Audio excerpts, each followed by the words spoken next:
का है ये भौजी? का हो देवर जी? अरे का भइल भाई?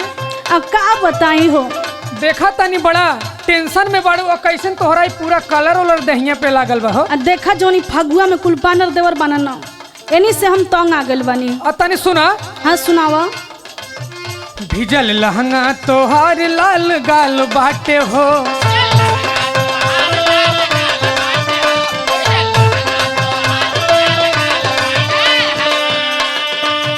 भौजी कैसे भइल बुरा हाल बाटे हो।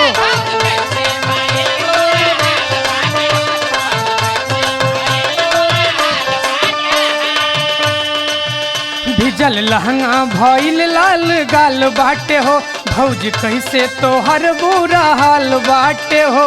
सुना। हाँ चोली अगवा से तोहर फाटल बा, चोली अगवा से तोहर फाटल बा, बोला कैसे ई घटना घाटल बा, बोला।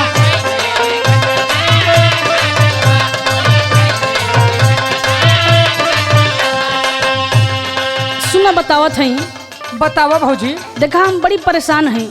हाँ ये फगुआ में लौकते हो। का बताई देवर सारा मातानी हो। अरे बताओ भाई, हमें शर्मा के का बात बा, कैसे भइल सब? अल्लाह सुना।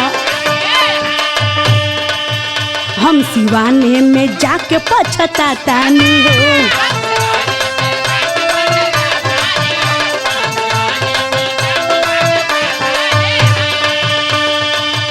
का बताई देवर सारा मातानी हो, हम सिवाने में जाके पछतातानी हो।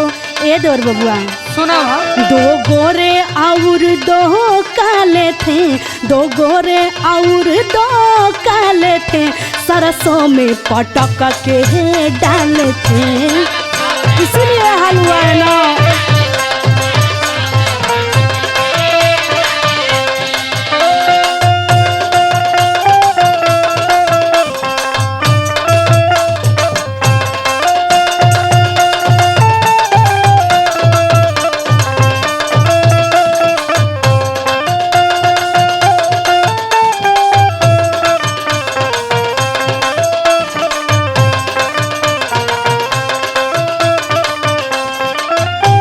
भौजी का हो?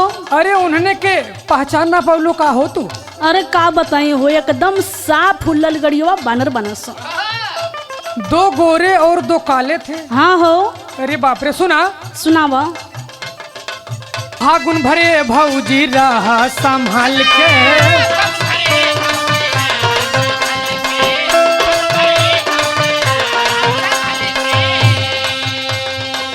शक हो रहल बहम के राजू दुर्गा लाल पे।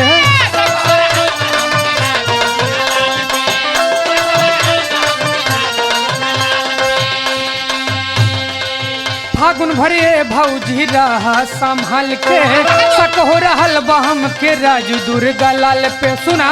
का तोहरा होठवा के लाली कैसे चाटल बा, तोहरा होठवा के लाली कैसे चाटल बा, बोला कैसे ही घटना घटल बा, बोला।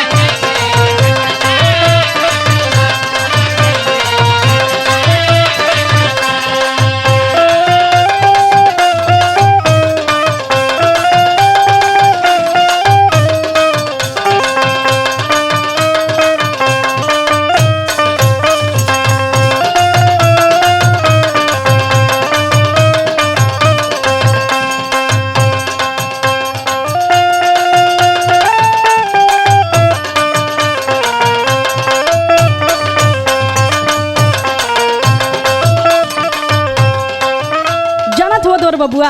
हाँ भौजी बोला। यही से हम गांव में आवल ना चाहिला। अरे तो गांव में आयल हो तो तनी देख भाल के रहे के चाहिए ना हो। अब यह देखा ये कुल हाल भइल बा। बोला। सुना। हाँ हाँ। 8 दिन बाद गाँव होली में गईली,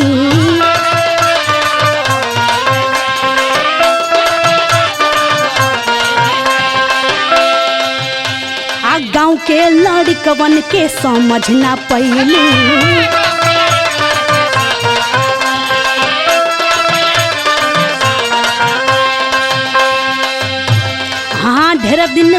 गाँव होली में अली, गाँव के लड़कवन के समझ ना पैली। आ सुना सुनावा। ओ ऊपर और हम खा लेते, ओ ऊपर और हम खा लेते, सरसों में पटक के डाले थे।